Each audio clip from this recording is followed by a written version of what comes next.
লজ্জা কি বলেন তো? লজ্জাটা কি? সারাদিন ধরে অনেকেই যে বুখারীর হাদিস 9 নাম্বার বলে, ওয়াল হায়াউ শুবাতুম মিনাল ঈমান, লজ্জাশীলতা ঈমানের একটা শাখা, হায়া ঈমানের একটা শাখা। তো লজ্জা কি? কারণ হাদিস বুঝতে হয়, হাদিসের মাধ্যমে ইবনে মাসউদ রাদিয়াল্লাহু আনহু এই লজ্জা, এই হায়া শব্দের ব্যাখ্যা করলেন। তিনি বললেন, আন ইবনে মাসউদ রাদিয়াল্লাহু আনহু আনিন নবী সাল্লাল্লাহু আলাইহি ওয়াসাল্লাম যাতা ইয়াউমিন লি আসহাবিহি।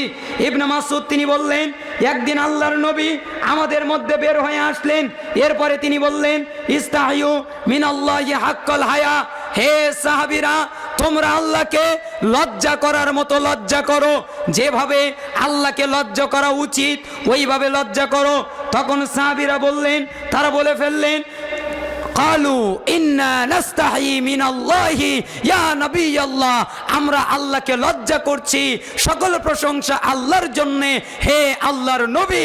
তখন আল্লাহর নবী বললেন, লাইসা যালিক ওয়ালাকিন্না মান ইস্তাহিয়া মিনাল্লাহি হাক্কাল হায়া, হে সাহাবীরা তোমরা যেটাকে লজ্জা মনে করেছো ওইটা লজ্জা নয়, তোমরা যেটাকে লজ্জা জেনেছো ওইটা লজ্জা নয়, তোমরা যাকে লজ্জা মনে করেছো ওইটা লজ্জা নয়। তোমরা কি জানো লজ্জা কি? লজ্জা হলো ফালিয়াহফাযির রা'সা ওয়া মা ওয়া, মাথা, মাথার সাথে যা আছে এগুলোকে হেফাজত করা, এর নাম লজ্জা। কানকে হেফাজত করা, তার মানে এই কান দিয়ে বেগানা নারীর কথা না শোনা, এই কান দিয়ে গান বাজনা না শোনা, এই কান দিয়ে বাদ্যযন্ত্র না শোনা, এই কান দিয়ে গীবত না শোনা, এই কান দিয়ে চগলখড়ি না শোনা। কানকে হেফাজত করা, এর নাম লজ্জা। মাথার সাথে কি আছে? দুইটা চক্ষু আছে, এই চক্ষুকে হেফাজত করা বেগানা নারী থেকে, কুদৃষ্টি থেকে, এর নাম লজ্জা। মাথার সাথে কি আছে? ব্রেন, আল্লাহর বিরুদ্ধে যেন ব্যবহার না হয় এটাকে হেফাজত করা, এর নাম লজ্জা। মাথার সাথে কি আছে? মুখ, জিহ্বা, এগুলো যেন আল্লাহর বিরুদ্ধে ব্যবহার না হয়, হারাম খাদ্যের স্বাদ না নেয়, এটাকে হেফাজত করা, এর নাম লজ্জা। মাথার সাথে আছে কপাল, এই কপাল যেন আল্লাহ ছাড়া পৃথিবীর কারো সামনে মাথা নত না করে, এর নাম লজ্জা। সাহাবীরা বোঝো লজ্জা কি? লজ্জা হলো মাথা, আর মাথার সাথে যা আছে তাকে হেফাজত করা। ওয়ালিয়াহফাযিল বাতনা ওয়া মা হাওয়া, তোমরা কি লজ্জা বোঝো? লজ্জা হলো পেট, আর পেটের সাথে যা আছে এগুলোকে হেফাজত করা। পেটের সাথে কি আছে? একটা স্টমাক আছে যেখানে খাদ্য জমা হয়। পেটের সাথে কি আছে? একটা লজ্জাস্থান আছে যাকে হেফাজত করা। পেটের সাথে কি আছে? দুইটা পা আছে, ওটাকে হেফাজত করা। পেটের সাথে কি আছে? কলব, অন্তর আছে, এটাকে হেফাজত করা।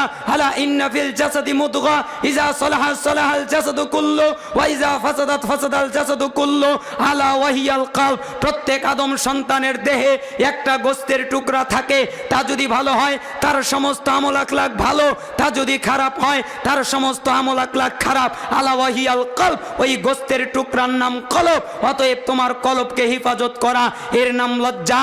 এবং পেটের সাথে লাগানো দুইটা হাত আছে, তুমি এই হাত দিয়ে কারো উপরে জুলুম করো না, কারো উপরে অত্যাচার করো না, কাউকে মেরো না, কাউকে আঘাত করো না।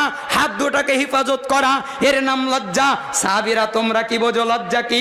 ওয়ালিয়াজকুরিল মাউতু ওয়াল বালা ওয়ালিয়াজকুরিল মাউতু ওয়াল বাকা, এবং তার পাশাপাশি ওয়াফি রিওয়ায়াতিন ওয়ালিয়াজকুরিল মাউতু ওয়াল বিলা, এবং তাকে মৃত্যুর পরের কথা স্মরণ করা, যে আমাকে একদিন মরতে হবে, আমার একদিন মরণ হবে। এই মৃত্যুর কথা এভাবে স্মরণ করা, আমার একদিন মরণ হলো, আমার স্ত্রী, আমার পরিবার, আমার পরিজন সবাই কান্না শুরু করে দিল। একটু পরে আমাকে গোসল করালো, একটু পরে আমাকে নিয়ে গেল, তারপরে আমাকে কবরে দাফন করলো, তারপরে আমার মাল সামানা আওলাদ সবাই আমাকে রেখে চলে আসলো, তারপরে আমার শরীরটা আস্তে আস্তে ফোলা শুরু করলো, তারপরে আমার শরীরটা ফেটে গেল। আমার শরীর দিয়ে ফেটে যাওয়ার পরে ওই গোস্তগুলো পচে যাওয়া শুরু করলো। এরপরে সাদা এক ধরনের পোকা তৈরি হলো। এরপরে ওই পোকাগুলো মাটির সাথে মিশে গেল, আমার হাড়গুলো বের হয়ে গেল, আমার হাড় মাটির সাথে আস্তে আস্তে মিশে যাওয়া শুরু করলো। তোমাকে মরার পরে তোমার হাড়গুলো পচে যাবে, তোমার হাড়গুলো গলে যাবে। তুমি এত বাহাদুরি দেখায়ও না, তুমি এত ক্ষমতা দেখায়ও না, তুমি মরে গেলে তোমার সবগুলো গলে যাবে, পচে যাবে। ওই কথা স্মরণ করা, এর নাম লজ্জা। মুস্তাদরিক হাকিম 7929 নম্বর হাদিস। জিবরাইল আমিন বললেন, আল্লাহর নবীকে উপদেশ করলেন, হে আল্লাহর নবী, ইসমা সীতা ফাইন্নাকা মাইয়িতুন, আপনি যতদিন খুশি জীবন যাপন করেন, কিন্তু আপনি মারা যাবেন। ওয়া হাবিব মানা হাবাবতা ফাইন্নাকা মাফারিকুহু, আপনি যার সাথে খুশি বন্ধুত্ব করেন, কিন্তু আপনি তাকে ছেড়ে যাবেন। ওয়া আমাল মা সীতা ফাইন্নাকা মাজজিয়ুম বিহি, আপনি যা খুশি কাজ করেন, আপনি তার প্রতিফল পাবেন। সালাফরা বলতেন, হে দুনিয়ার লোক, তোমাদের মনে যা চায় তোমরা তাই করো, কিন্তু মনে রাখবা তোমাদের একদিন মরণ হবে। হে দুনিয়ার লোক, তোমরা যার সাথে খুশি বন্ধুত্ব করো, তোমার বন্ধু হতে পারে গাড়ি, তোমার বন্ধু হতে পারে নারী, তোমার বন্ধু হতে পারে কোনো ব্যক্তি, তাতে কোনো আসে যায় না। তুমি তোমার বন্ধুকে ছেড়ে যাবে, সেও তোমাকে ছেড়ে যাবে, এবং তুমি যা কাজ করো তাতে কোনো অসুবিধা নাই, কিন্তু মনে রাখবা তোমাকে তোমার রবের সামনে দাঁড়াতে হবে। ওয়া আম্মা মান খাফা মাকামা রাব্বিহি ওয়া নাহান নাফসা আনিল হাওয়া ফাইন্নাল জান্নাতা হিয়াল মাওয়া, যেই ব্যক্তি তার রবের সামনে দাঁড়ানোকে ভয় করে, আমাকে আমার রবের সামনে দাঁড়াতে হবে, আমার সেদিন কি হবে এই ভয় যে করে, ফাইন্নাল জান্নাতা হিয়াল মাওয়া, তার একমাত্র ঠিকানা জান্নাত। বক্তা যখন বক্তব্য দেয় তখন তাকে বলেন, তো বক্তার জন্য কয়টা গুণ লাগে জানা আছে? কয়টা গুণ? বক্তা যে বক্তব্য দেবে তার জন্য কয়টা গুণ লাগবে বলেন? কয়টা? 5টা? আন্দাজে বললেন না তো?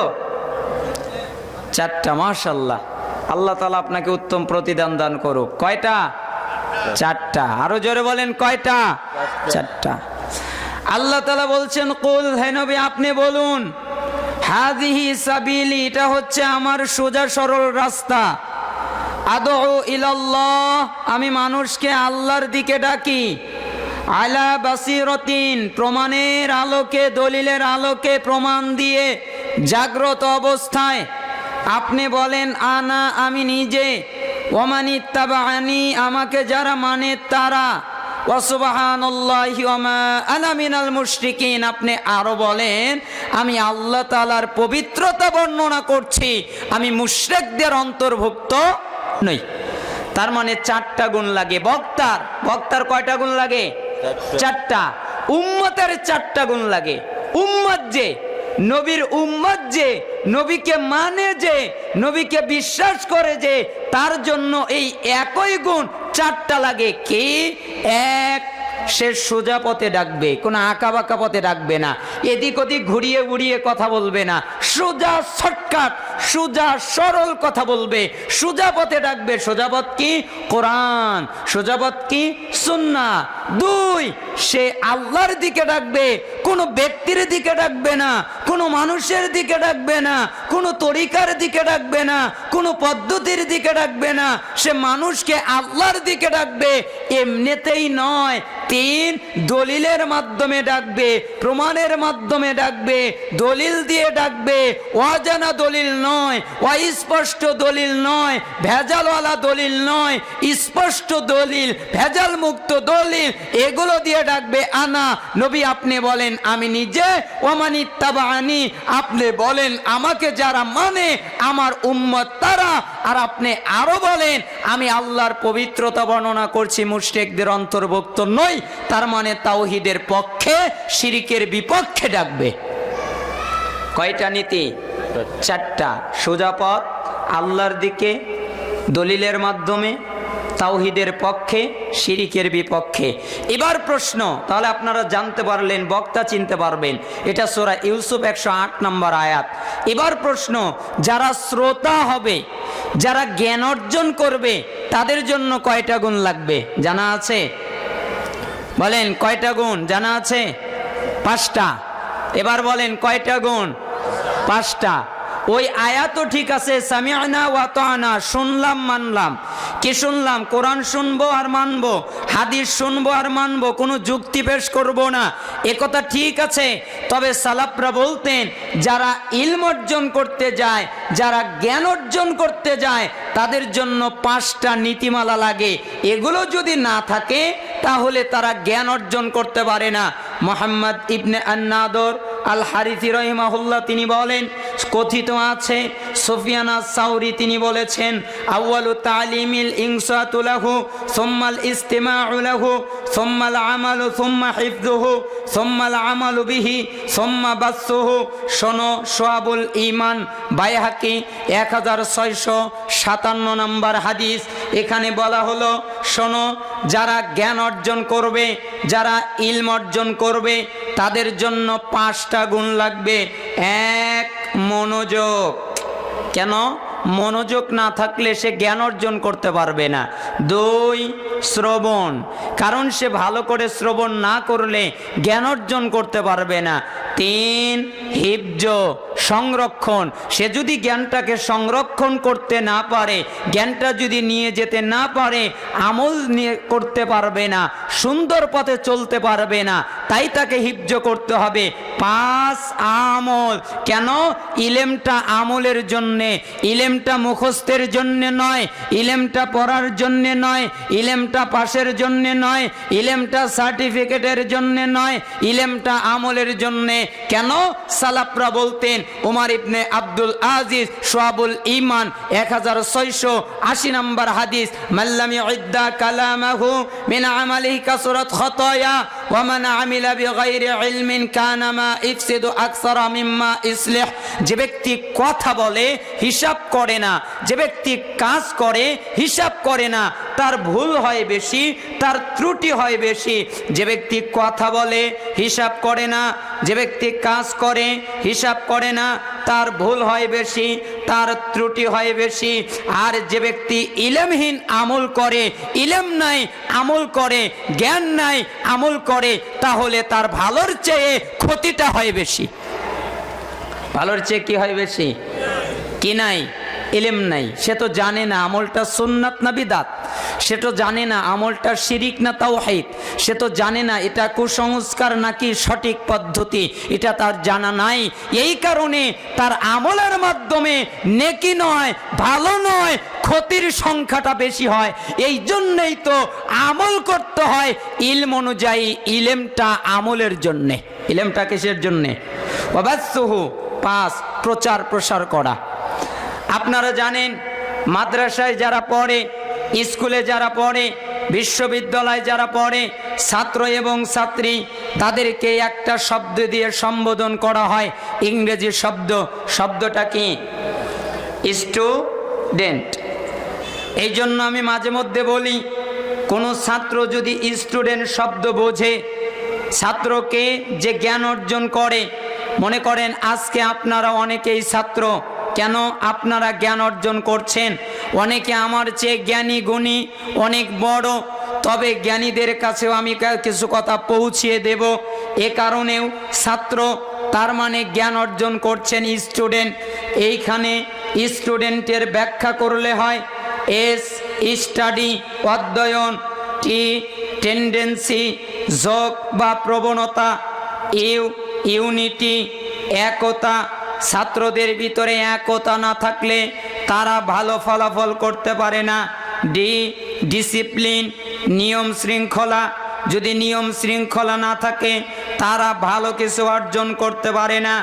ই এনার্জি, যদি কোনো ছাত্রের শক্তি না থাকে, এনার্জি না থাকে, তাহলে সে ভালো কিছু করতে পারে না।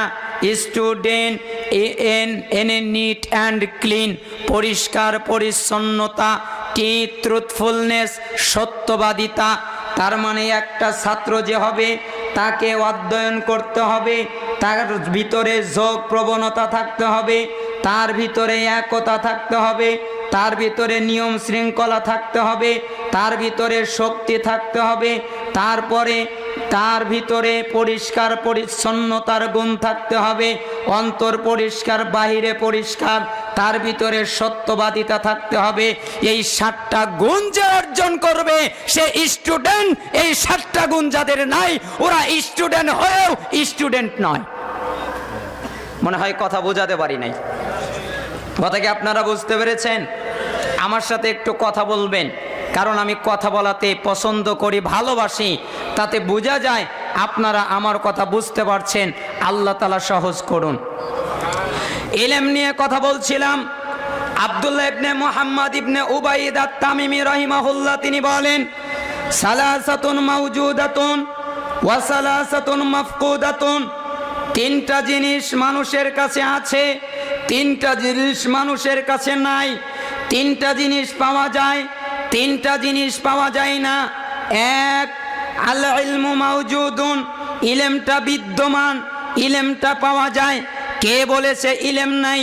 আজকে দাওরা পাশের অভাব নেই, আজকে মুফতি পাশের অভাব নেই, আজকে কামিল পাশের অভাব নেই, আজকে আলেম পাশের অভাব নেই, আজকে আলেমদের অভাব নেই, আজকে বক্তাদের অভাব নেই, আজকে ইমামদের অভাব নেই, আজকে বইয়ের অভাব নেই, আজকে ওয়াজের অভাব নেই, আজকে কিতাবের অভাব নেই। মোবাইলে সার্চ দিলেই কিতাব পাওয়া যায়, তার মানে ইলম আছে। কে বলল ইলম নাই? ইলম পাওয়া যায়। ওয়াল আমালু বিল ইলমি মাফকুদুন, কিন্তু ইলম অনুযায়ী আমলটাই নাই। বলেন কি আছে? ইলম আছে, নাই কি? আমল নাই। ওই ছেলেটা পড়লো, ওযু করে 2 রাকাত সালাত আদায় করতে হয়, ও জীবনে 2 রাকাত সালাত আদায় করে না। ওযু করে কিন্তু সালাত আদায় করে না। কি আছে? ইলম আছে। কি নাই? আমল নাই। ওই লোকটা জানে ঘুষ খাওয়া যায় না, তার ইলম আছে, কিন্তু ঘুষ খায়। ওই লোকটা জানে সুদ খাওয়া যায় না, তার ইলম আছে, তবু তার সুদ খায়। ইলম আছে কিন্তু আমল নাই। এক শ্রেণীর লোকেরা রেগে যাবে। তারা কারা?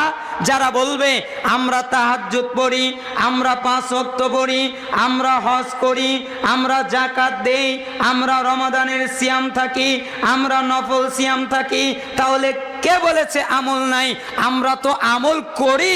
পরের বাক্যে বললেন ওয়াল আমালু মাওজুদুন, আমলটা বিদ্যমান, আমলটা পাওয়া যায়। ওয়াল ইখলাসু ফীহি মাফকুদুন, কিন্তু আমলের ভিতরে ইখলাস নাই, আন্তরিকতা নাই, একনিষ্ঠতা নাই। ঠিক না? আমল আছে, কি নাই? ইখলাস নাই। আচ্ছা, ইখলাস বোঝাবার জন্যে এইরকম নামেই কোরআন একটা সূরা আছে। সূরার নাম কি? ইখলাস। দেখেছেন? সহজ প্রশ্ন করলাম, আমরা একটু ওটা পড়ি। কুল হুয়াল্লাহু আহাদ আল্লাহুস সামাদ লাম ইয়ালিদ ওয়া লাম ইউলাদ ওয়া লাম ইয়াকুল লাহু কুফুয়ান আহাদ। একটা আয়াতের ভিতরে ইখলাস এই শব্দ আছে? নেই। তার মানে ইখলাস এমন। অন্য সূরা পড়ি, সূরা কাউসার, ইন্না আ'তাইনাকাল কাউসার, কাউসার শব্দ আছে। সূরা নাস, কুল আউযু বিরাব্বিন নাস, নাস শব্দ আছে। সূরা ফালাক, কুল আউযু বিরাব্বিল ফালাক। সূরা 3 ওয়াত-তিন, সূরা দুহা ওয়াদ-দুহা, সূরা আসর ওয়াল আসর, সূরা নাবা আম্মা ইয়াতাসাআলুন আনিন নাবাইল আযীম। তার মানে প্রত্যেক সূরায় সূরার নাম আছে, ইখলাসে সূরার নাম নাই। তার মানে ইখলাস এমন একটা জিনিস যা দেখানো যায় না। যখন তা দেখানো হয় তখন তা ইখলাস থাকে না। যতক্ষণ গোপন থাকে ততক্ষণ ইখলাস থাকে। কথা বুঝতে পেরেছেন? যতক্ষণ গোপন থাকে ততক্ষণ কি থাকে? ওই লোকটা 20 বছর তাহাজ্জুদ পড়ে, কেউ জানে না। একদিনও রাগ করে বলেই ফেলেছে, তুই আমাকে চিনিস বেটা, আমি 20 বছর ধরে তাহাজ্জুদের সালাত আদায় করি। বলেন তো এতদিন তার ইবাদতে কি ছিল? ইখলাস। এখন কি নাই? নেকি আছে। নেকি কি হয়েছে? গুনাহ।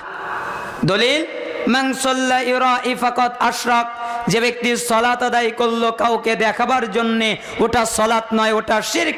ওমান সামা ইরাই ফাকাত আশরাক, যে ব্যক্তি সিয়াম থাকলো কাউকে দেখাবার জন্য, ওটা সিয়াম নয়, ওটা শিরক। ওমান তাসাদদাকা ইরাই ফাকাত আশরাক, যে ব্যক্তি সাদাকা করলো কাউকে দেখাবার জন্য, ওটা সাদাকা নয়, ওটা শিরক। তার মানে যেই আমল দিয়ে, যেই মাধ্যম দিয়ে আল্লাহকে সন্তুষ্ট করা যায়, আল্লাহকে খুশি করা যায়, ওই আমল যদি দুনিয়ার কাউকে খুশি করার জন্য, সন্তুষ্ট করার জন্য করে বলে, তাহলে তা বাতিল হয়ে যায়।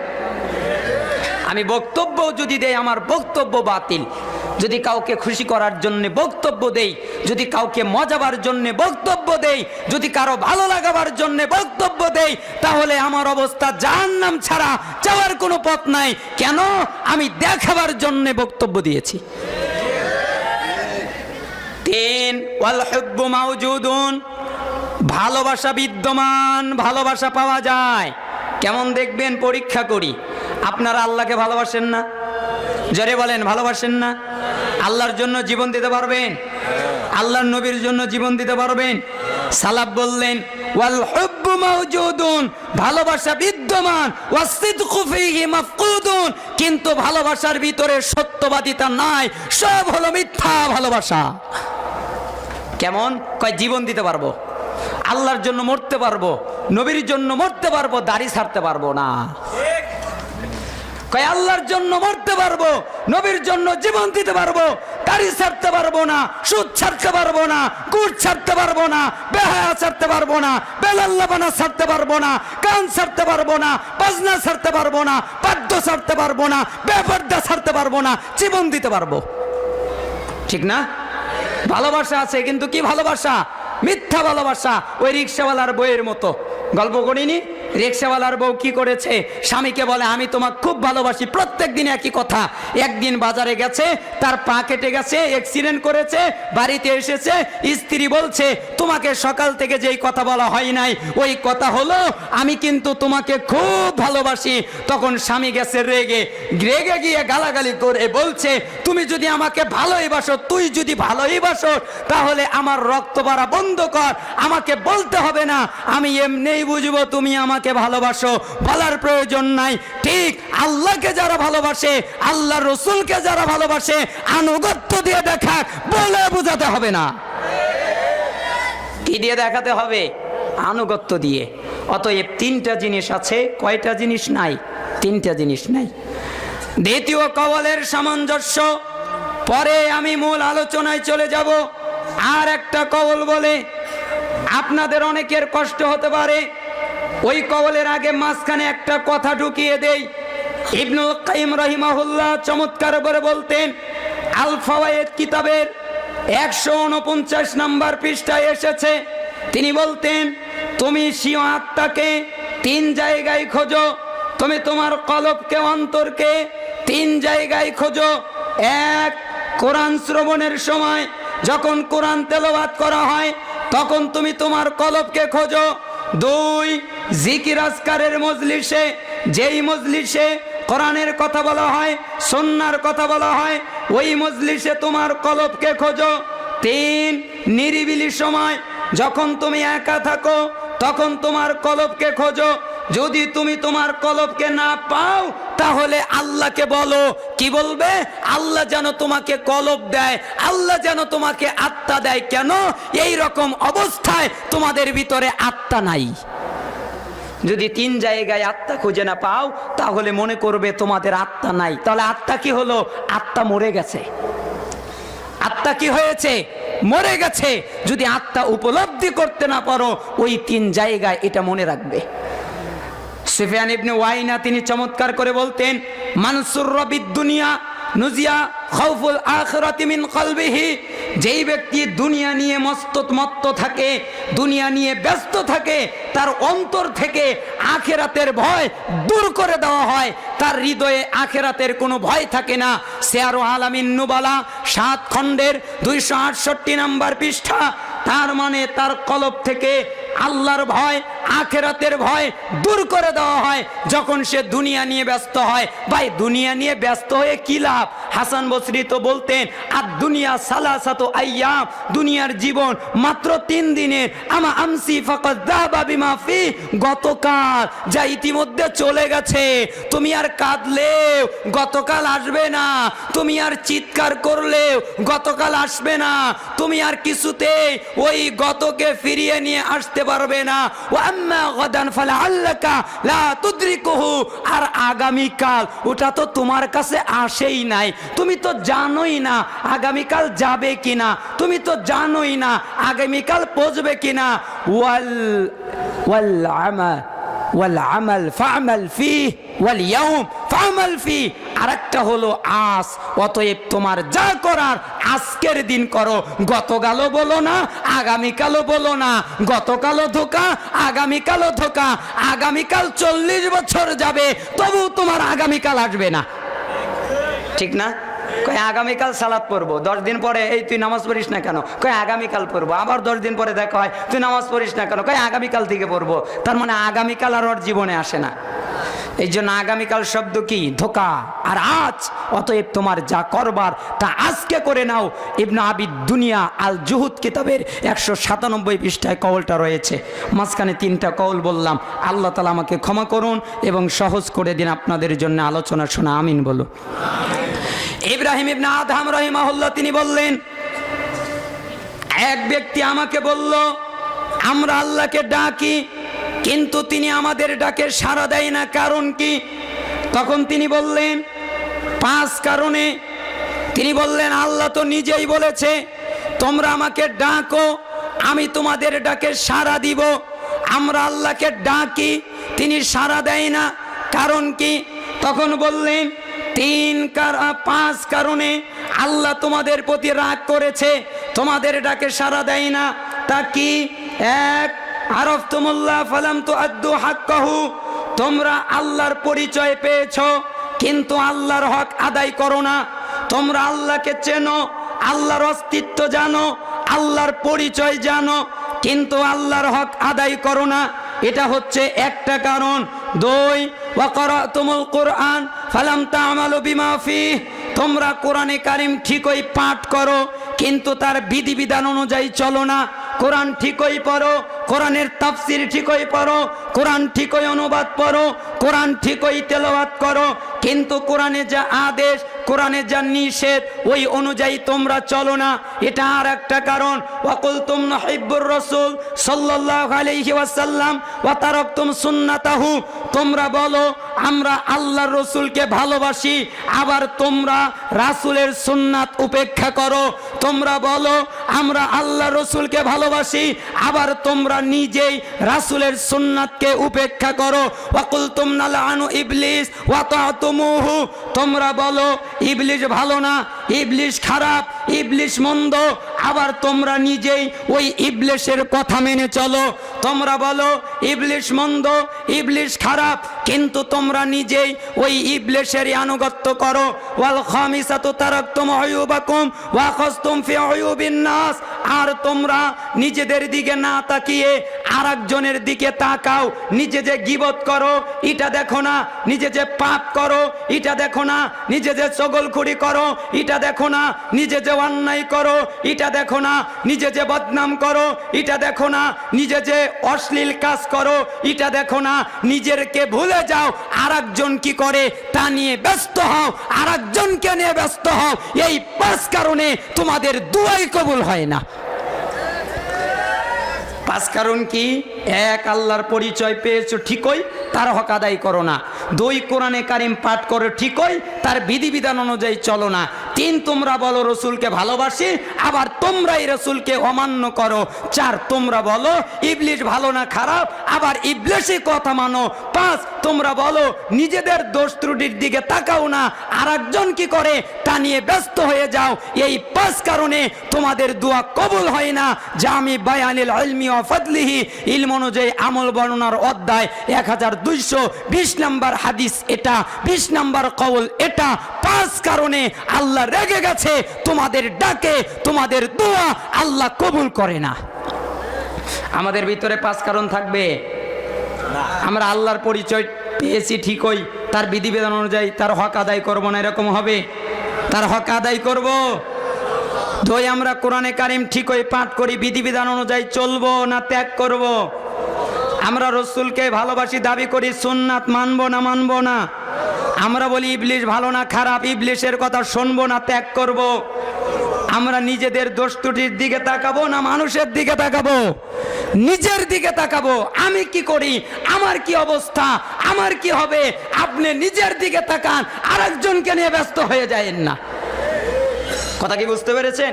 একটা হাদিস আপনাদের সামনে পড়ি, অনেক চমৎকার হবে।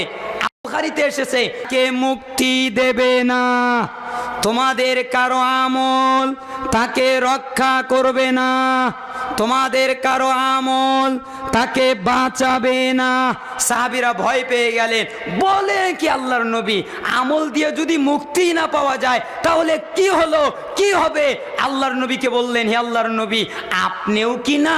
তখন আল্লাহর নবী বললেন, ওয়ালা আনা, আমিও না, ইল্লা আইয়াতাগাম্মাদানি আল্লাহু বিরহমাতি, তবে আল্লাহ তাআলা আমাকে তার রহমত দ্বারা আবৃত করে রেখেছেন। তার মানে আমল দিয়ে শুধু মুক্তি পাওয়া যাবে না, দুইটা জিনিস লাগবে। কয়টা? একটা হচ্ছে আল্লাহর রহমত, আর একটা হলো আল্লাহর দয়া। আল্লাহ যদি রহমত না করেন, আল্লাহ যদি দয়া না করেন, তাহলে মুক্তি পাবে না। আমলের সাথে দুইটা লাগবে, একটা হলো রহমত আর একটা হলো দয়া। তখন আল্লাহর নবী বললেন, সাদ্দিদু ওয়া কারিবু ওয়াগদু ওয়া রুহু ওয়া শাইউম মিনাদ দুলজা ওয়াল কসদা তাবলুগু। অতএব তোমরা এই কথা শুনে আমল ত্যাগ করো না, তোমরা চেষ্টা করতে থাকো, তোমরা আমল করতে থাকো। সকালে, সন্ধ্যায়, রাতের কিছু অংশে আল্লাহকে সন্তুষ্ট করতে থাকো, আল্লাহকে খুশি করতে থাকো, আর মধ্যম পন্থা অবলম্বন করো। মধ্যম পন্থা তোমাদেরকে জান্নাতে পৌঁছিয়ে দেবে। তার মানে নিজের আমল নিয়ে অহংকারের কিছু নাই, নিজেকে নিয়ে এত অহংকার করার কিছু নাই। আব্দুল্লাহ বিন আওন এই হাদিসের ব্যাখ্যা করতে গিয়ে তিনি বললেন, লা তাসিক বিকাসরাতাল আমাল ফাইন্নাকা লা তাদরি তুকবালু মিনকা আমলা। হে দুনিয়ার লোকেরা, তোমরা নিজেদের আমল নিয়ে আত্মতৃপ্তিতে ভোগো না, তোমরা নিজেদের আমল নিয়ে অহংকারে ভোগো না। কেন জানো? কারণ তুমি তো জানো না তোমার আমলটা কবুল হয়েছে নাকি হয় নাই। জানেন আজকে ইশার সালাত পড়েছেন সবাই, কবুল হয়েছে জানেন? আজকে যে বক্তব্য আমি দিচ্ছি আপনারা শুনছেন, কবুল হলো না জানি? জানা আছে? জানা তো নাই। ওয়ালা তা'মান যুনুবাকা ফাইন্নাকা লা তাদরি হাল কুফিরাত আনকা আমলা।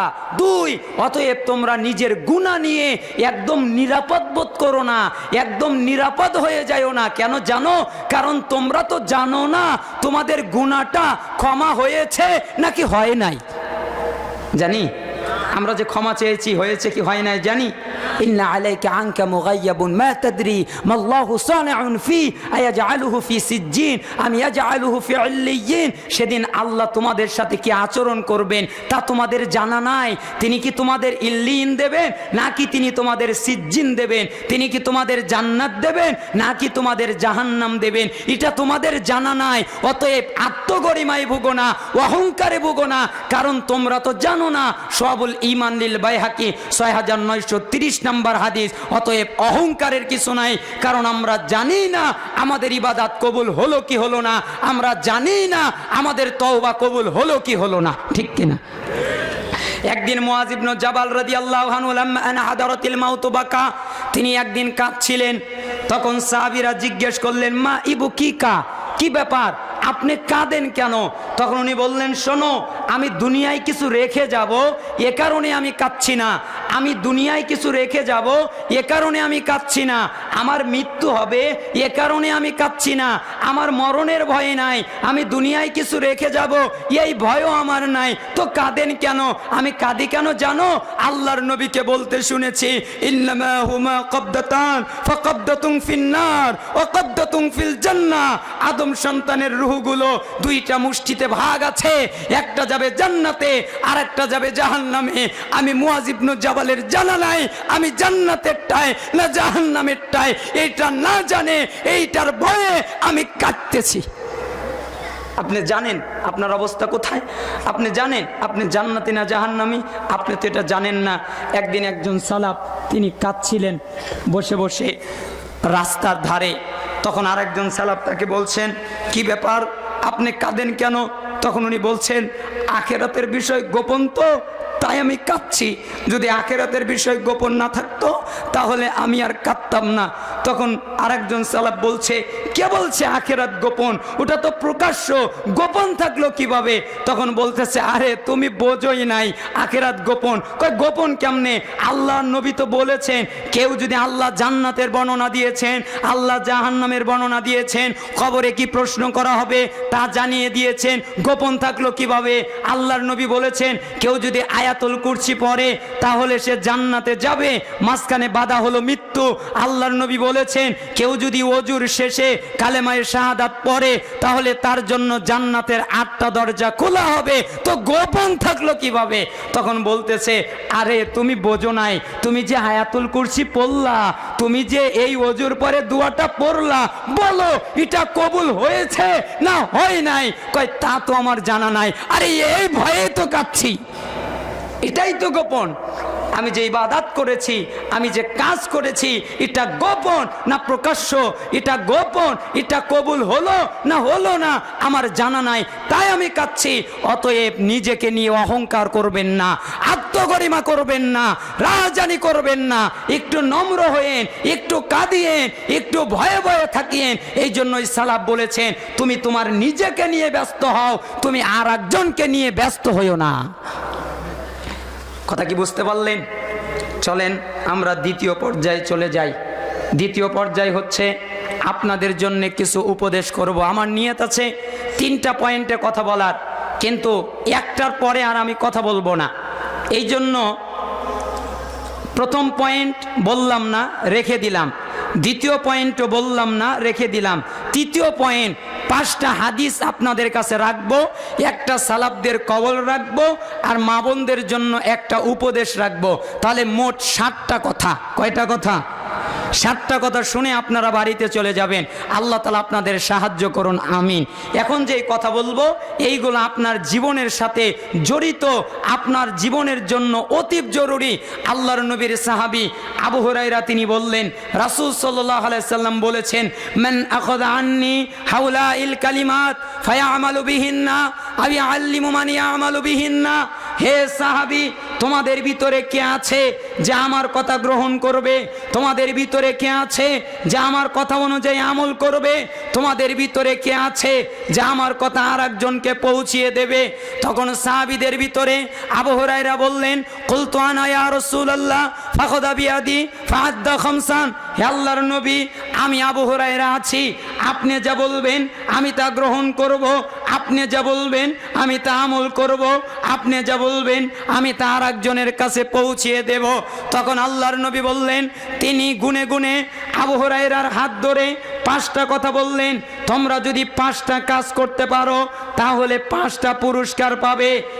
1, ইত্তাকিল মাহারিমা তাকুন আবাদান নাস। আল্লাহ যা হারাম করেছে, আল্লাহ যা নিষেধ করেছে, তুমি তা ত্যাগ করবে, বিনিময়ে আল্লাহর ওলি হবে, বিনিময়ে ইবাদত গুজার বান্দা হবে, বিনিময়ে আল্লাহর বন্ধু হবে, বিনিময়ে উত্তম ইবাদতকারী হবে। তুমি যদি হারাম ত্যাগ করো, আল্লাহর ওলি, আল্লাহর বন্ধু, ইবাদত গুজার বান্দায় রূপান্তরিত হবে। সুবহানাল্লাহ বললেন না? সুবহানাল্লাহ বললে কি নেকি যেন হয়? সুবহানাল্লাহ বললে কি নেকি হয়? আত-তাসবিহু নিসফুল মিজান, মিজানের পাল্লা অর্ধেক ভরে যায়। ওয়া সুবহানাল্লাহি ওয়াল হামদুলিল্লাহি তামলাআন আও তামলাউ মা বাইনাস সামাই ওয়া ফি রিওয়ায়াতিন সামাওয়াতি ওয়াল আরদ। কেউ যদি সুবহানাল্লাহ আলহামদুলিল্লাহ বলে, আসমান আর জমিনের মাঝখানে যত ফাঁকা জায়গা সব নেকি দিয়ে পূর্ণ হয়ে যায়। সালাফরা বলতেন, তোমরা বুঝে নিও না এই আসমান যেটা দেখো ওই আসমান, তোমরা বুঝে নিও না যেই জমিনে থাকো এই জমিন, না না না, 7 আসমান 7 জমিন। একবার সুবহানাল্লাহ আলহামদুলিল্লাহ বললে 7 আসমান 7 জমিন নেকি দিয়ে পূর্ণ হয়ে যায়। অতএব এটা তিরমিজির 231 নম্বর হাদিস, কোন বর্ণনার 281 নম্বর হাদিস, এক অংশ। আল্লাহ তাআলা আমাদেরকে সুবহানাল্লাহ আলহামদুলিল্লাহ আল্লাহু আকবার বলার মতো নিয়ামত দান করুন। তাহলে 1 নম্বর উপদেশ কি? হারাম ত্যাগ করা। কি ত্যাগ করা? হারাম ত্যাগ করা। আমাদের সমাজ খুব আশ্চর্য জাতি, কয় যে একটা নেকির কাজ করলে মাত্র একটা নেকির কারণে 10টা নেকি পাওয়া যায়, আর একটা পাপ করলে একটা গুনাহ হয়। অতএব নেকিও করব, একটু পাপ করলে সমস্যা কি? নেকি আর পাপ 2টা কাটাকাটি হবে, মাঝখানে পাপ ক্ষমা হয়ে যাবে, নেকি বেশি থাকবে, ওইগুলোতে জান্নাতে যাব। বলে না? চমৎকার কথা। এই কথাটা সাহাবীরাও বলছিলেন। একদিন সাহাবীরা বলতেছেন যে, তোমরা কি জানো একটা নেকি করলে 10টা নেকি পাওয়া যায়, একটা গুনাহ করলে একটা শাস্তি পাওয়া যায়? ওমর ইবনুল খাত্তাব কথাটা শুনে ফেললেন। তারপরে তিনি কাছে আসলেন, এরপরে বললেন, শুনে রাখো, তোমরা এই কথায় আত্মপ্রসাদ লাভ করো না, তোমরা এই কথায় একদম খুশি হয়ে যাও না। যদিও এ কথা ঠিক, একটা নেকি যদি কেউ করে 10টা নেকি পায়, একটা গুনাহ যদি কেউ করে তাহলে এর বিনিময়ে একটা শাস্তি পায়, এ কথাটা ঠিক। তবে এ কথাও ঠিক, একটা গুনাহ করলে খালি একটা শাস্তি নয়, একটা গুনার কারণে 10টা ক্ষতি হয়। একটা গুনায় কয়টা ক্ষতি করে? 10টা। কি? এক, যখন বান্দা গুনাহ করে তখন সে আল্লাহকে রাগান্বিত করে ফেলে, আল্লাহ তাকে শাস্তি দিতে সক্ষম। দুই, যখন বান্দা গুনাহ করে তখন সে ইবলিশকে খুশি করে যাকে আল্লাহ অভিশপ্ত করেছে। তিন, যখন সে গুনাহ করে তখন জান্নাত থেকে দূরে সরে যায়। চার, যখন সে গুনাহ করে তখন জাহান্নামের নিকটবর্তী হয়ে যায়। পাঁচ, যখন সে গুনাহ করে তার প্রিয় জিনিস কলবকে কষ্ট দেয়। ছয়, যখন বান্দা গুনাহ করে তার কাঁধে নিয়োজিত ফেরেশতা মালাককে কষ্ট দেয়। সাত, যখন সে গুনাহ করে তখন নিজেকে অপবিত্র করে অথচ পূর্বে ছিল পবিত্র। আট, যখন সে গুনাহ করে তখন সে প্রিয় নবী মুহাম্মদ সাল্লাল্লাহু আলাইহি সাল্লামকে কষ্ট দেয়। নয়, যখন সে গুনাহ করে তখন সে হাত পা অঙ্গ প্রত্যঙ্গ আসমান জমিন তরুলতা বৃক্ষলতা সবগুলোকে তার বিরুদ্ধে সাক্ষী বানায়। 10, যখন সে গুনাহ করে আদম সন্তানদের সাথে বিশ্বাসঘাতকতা করে আর আল্লাহর অবাধ্যতায় লিপ্ত হয়। আরে কি বলছো? একটা গুনাহ করলে একটা পাপ হয় না, একটা গুনাহ 10টা ক্ষতি করে দেয়। গুনে দিলাম না? কয়টা ক্ষতি করলো? 10টা। কে বলেছেন? ওমর ইবনুল খাত্তাব বলেছেন। দলিল কোথায়? ইবনুল জাওজি তার বাহরুদ্দুমু দ্বিতীয় অনুচ্ছেদে এই কওলটা এনেছেন। আমি সেখান থেকে আপনাদের পড়ে শোনালাম। আল্লাহ তাআলা বুঝার তৌফিক দান করুন। এবার আপনি বলবেন পাপ থেকে নিষেধ করার কথা বললেন, তাহলে পাপ থেকে বাঁচার একটা পদ্ধতি বলে দেন। আমি আপনাকে 5টা কথা বলবো, 5টা কথা মাথায় রেখে আপনারা পাপ করবেন। কত ভালো কথা না? কয়টা কথা মাথায় রেখে? 5টা কথা। আমার 5টা কথা মানবেন, যত মনে চায় পাপ করবেন। জিনা করেন, ব্যভিচার করেন, রাহাজানি করেন, চুরি করেন, ছিনতাই করেন, যা ইচ্ছা করেন, খালি 5টা জিনিস থেকে দূরে থাকবেন। কয়টা জিনিস? এক, আপনি যেহেতু গুনাহ করবেন আল্লাহর দেওয়া রিজিক আর খাবেন না। পারবেন না? কি খাবেন না? আল্লাহর দেওয়া রিজিক খাবেন না। 2, আপনি যেহেতু গুনাহ করবেন আল্লাহর দেওয়া জায়গায় থাকবেন না। কোথায় থাকবেন? আল্লাহর জায়গা ছাড়া কোনো জায়গা আছে? 3, যখন আপনি গুনাহ করবেন তখন আল্লাহকে না দেখিয়ে গুনাহ করবেন। পারবেন না? আল্লাহকে না দেখিয়ে গুনাহ করতে পারবেন না? তাহলে বলেন, আপনার বাপের সামনে গুনাহ করতে আপনি লজ্জা পান, আপনার নেতার সামনে গুনাহ করতে আপনি লজ্জা পান, আপনার শিক্ষকের সামনে গুনাহ করতে আপনি লজ্জা পান, আপনার ভাইয়ের সামনে গুনাহ করতে আপনি লজ্জা পান, তাহলে আল্লাহর সামনে গুনাহ করতে কি আপনার লজ্জা হয় না? যেই আল্লাহর রিজিক খান, যেই আল্লাহর জায়গায় থাকেন, ওই আল্লাহকে দেখিয়ে দেখিয়ে গুনাহ করেন, একটু কি লজ্জা হয় না?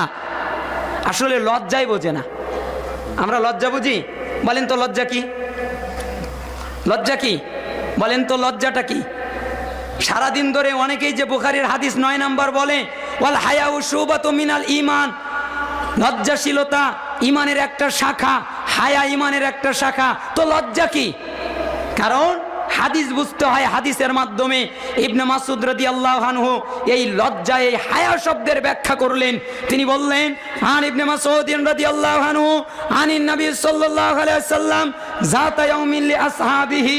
ইবনে মাসউদ তিনি বললেন, একদিন আল্লাহর নবী আমাদের মধ্যে বের হয়ে আসলেন।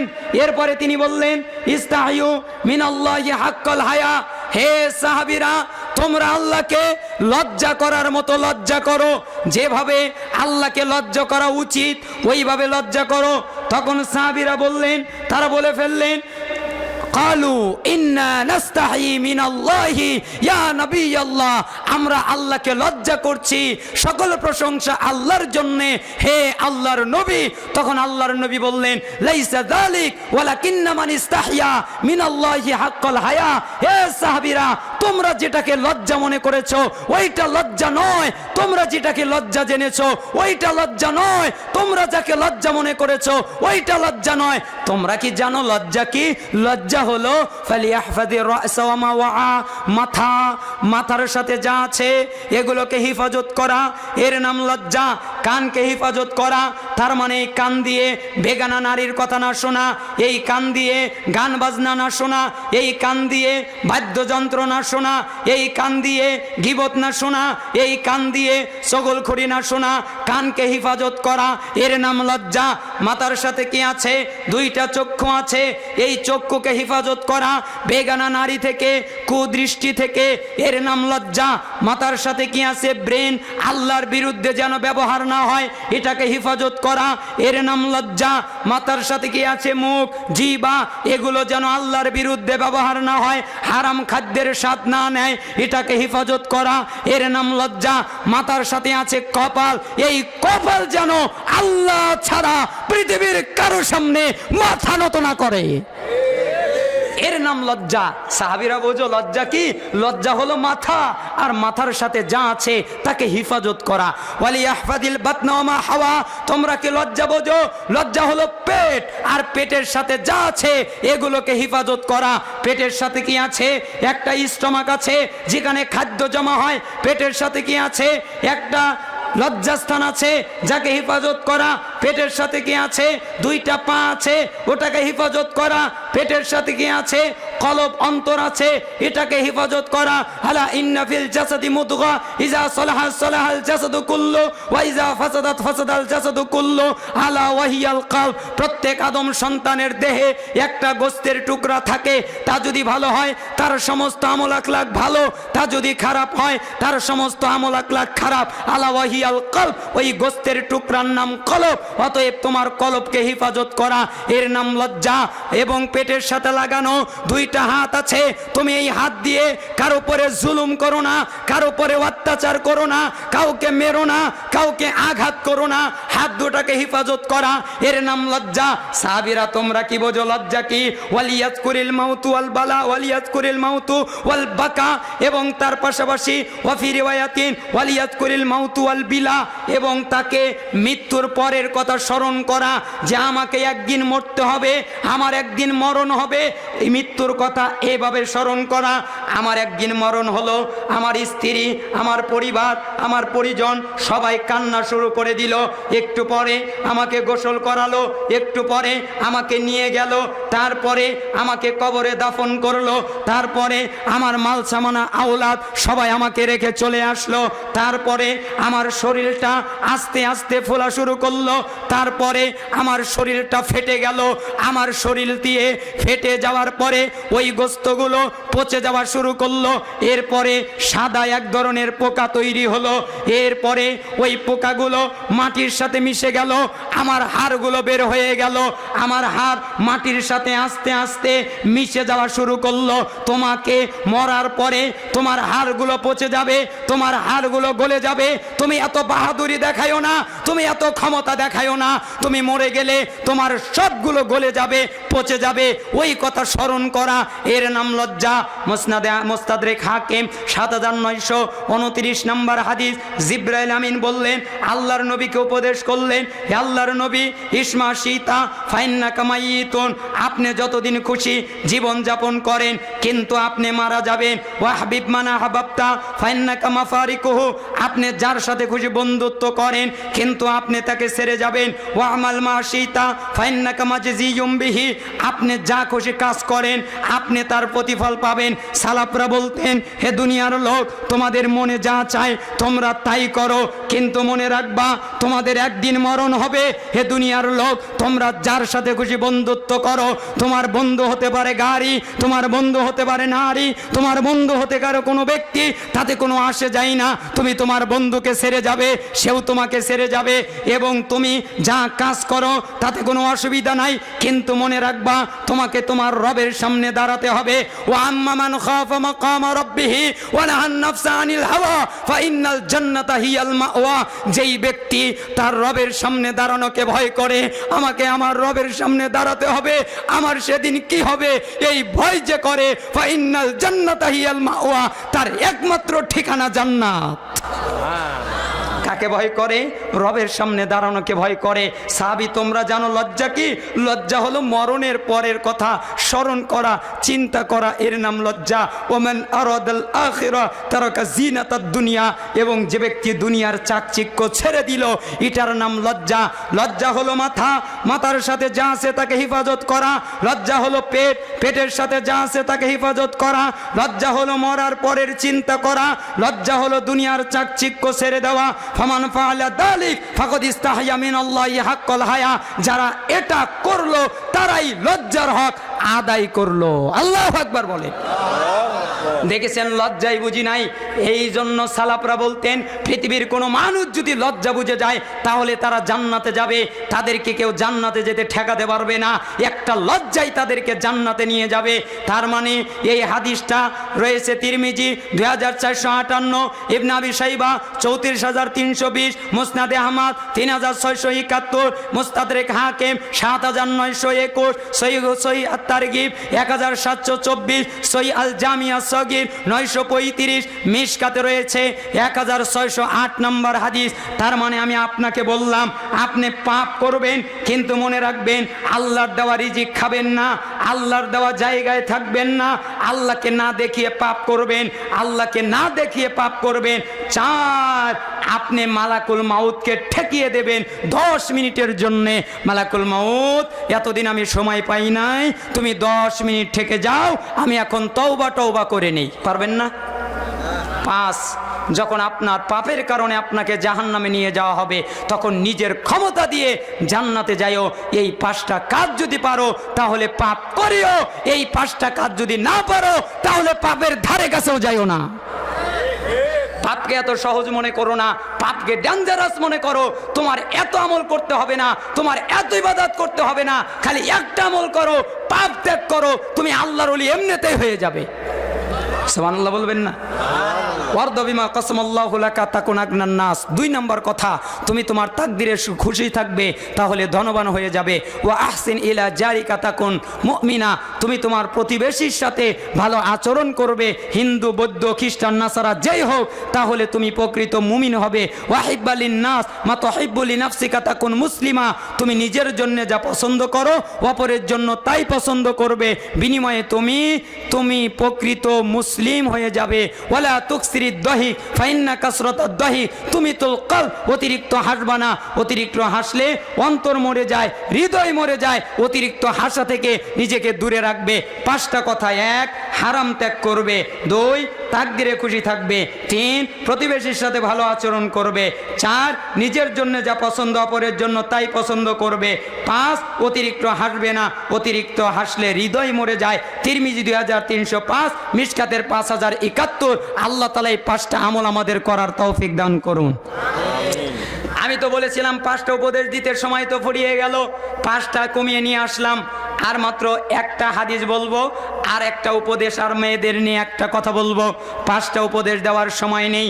আল্লাহর নবীর সাহাবী আব্দুল্লাহ ইবনে আমর রাদিয়াল্লাহু আনহুমা তিনি বললেন যে রাসূল সাল্লাল্লাহু আলাইহি ওয়াসাল্লাম বলেছেন, আরবাউন ইযা কুন্না ফিকা ফালা আলাইকা মা ফাতাকা মিনাদ দুনিয়া। তিনি বললেন যে তোমার কাছে যদি 4টি জিনিস বিদ্যমান থাকে, তাহলে দুনিয়ার যা কিছু আছে সব যদি তোমার হাতছাড়া হয়ে যায় তাহলে তোমার কোনো ক্ষতি হবে না। সুবহানাল্লাহ বলবেন না? কয়টা জিনিস থাকলে? 4টা যদি থাকে আর সব যদি হাতছাড়া হয় তোমার কোনো ক্ষতি হবে না। 1, সেটা হচ্ছে হিফজু আমানাতিন, আমানত রক্ষা করা। আমানত কি? আল্লাহ তোমার উপরে কোরআন নাজিল করেছে, এটা আমানত। আল্লাহ তোমার উপরে ইসলাম নাজিল করেছে, এটা আমানত। আল্লাহ তোমাকে সঠিক পথে চলতে বলেছে, এটা আমানত। আল্লাহ তোমাকে সত্য কথা বলেছে, এটা আমানত। মিথ্যা বলো না। তোমার কাছে কেউ রেখেছে কিছু, এটা আমানত।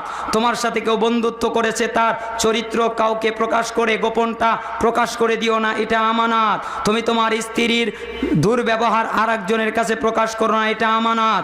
তুমি যত আমানত আছে সব রক্ষা করবে, এটা হচ্ছে একটা কারণ, একটা কাজ।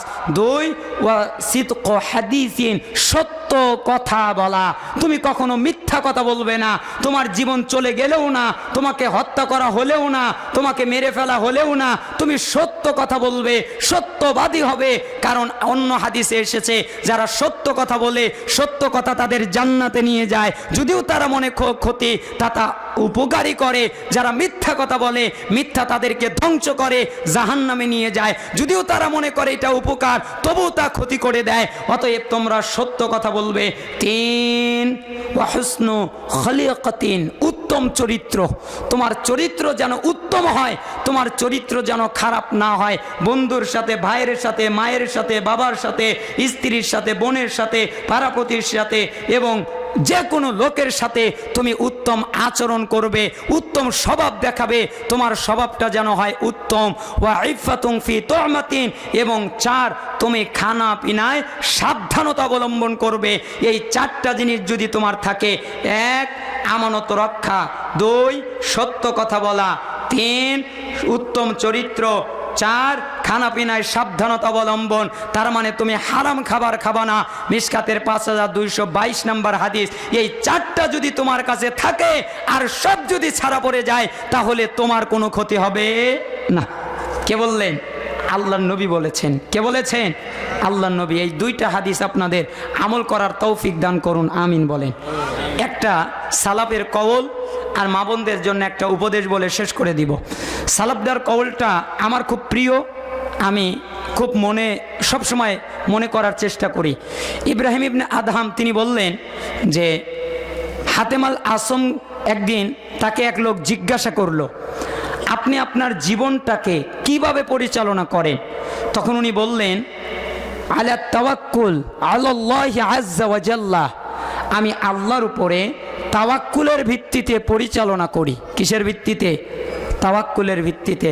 তখন বললেন, তা কেমন? তখন উনি বললেন, আমি 4 ভাগে ভাগ করেছি।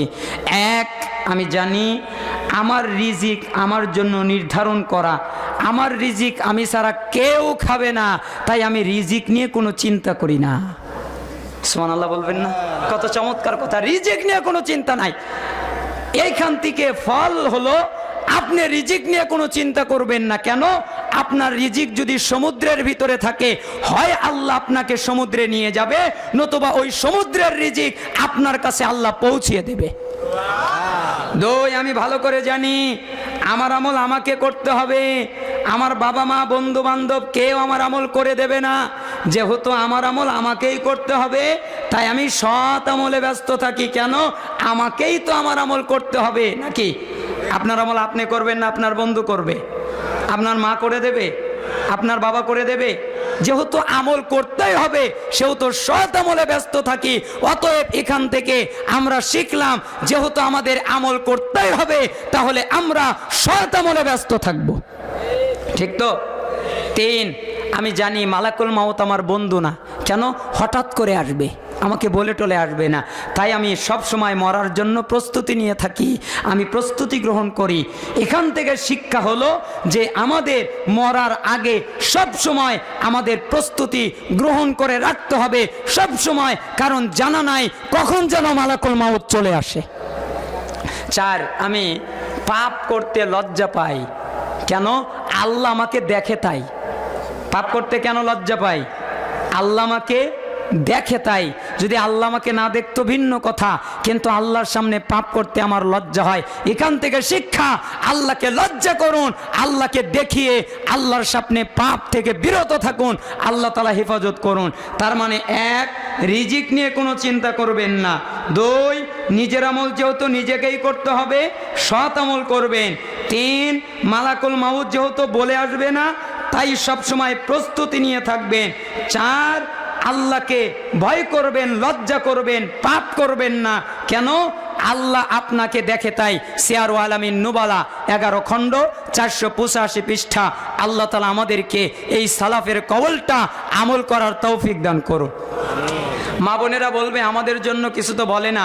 দেখেন, ওয়াজ যেই কথাগুলো বললাম মায়েদের জন্য যেমন, পুরুষদের জন্যও তেমন, সবার জন্যই আমলকারী। তবে মা বোনদের জন্য একটা উদাহরণটা নিই, পর্দা নিয়ে একটা উদাহরণ আমি মাঝে মধ্যে বলি। একটা নানি আর নাতনির কিচ্ছা। কার কিচ্ছা? নানি আর নাতনি। তো নানি আর নাতনি দুজনে গেছে গোসল করতে। কি করতে গেছে? গোসল করতে।